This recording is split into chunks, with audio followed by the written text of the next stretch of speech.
Mister mechanic அனைவருக்கும் இரவு நான் வந்து ப்ரோ பேசுகிறேன்.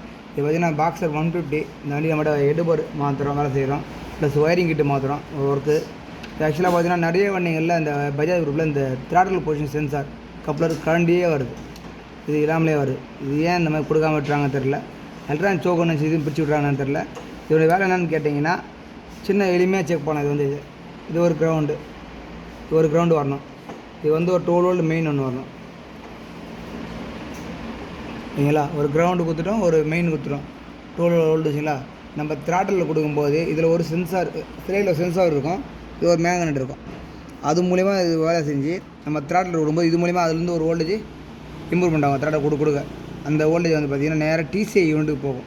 டிசிஐ யூனிட் போகும்போது கரண்ட்டோட தன்மை நல்லா பவராக வரும், ப்ளஸ் மைலேஜும் நல்லா ஃபயரிங் நல்லா நடக்காங்க. அது நம்ம இந்த லைன் எடுத்துகிட்டோம்னா ஃபயரிங் சரியாக நடக்காது, ஆயிலிங் பிரச்சனை வரும், வண்டி ஏறி ஏறாமல் இருக்கும். இதான் இதனுடைய வேலை ஒர்க்கு இது சரிங்களா. இது பார்த்திங்கன்னா ஒரு கிரவுண்டு, திரும்ப சொல்ல பாருங்க, ஒரு கிரவுண்டு, ஒரு மெயின் 12 வோல்டு அப்படியே வருது. இந்த லாஸ்ட்டு கிரவுண்டுங்களா, இதுலேருந்து பார்த்திங்கன்னா ஒரு 3 வோல்ட்லேருந்து 5 வோல்டு வரலாம். அவ்வளோ இது பாருங்கள்.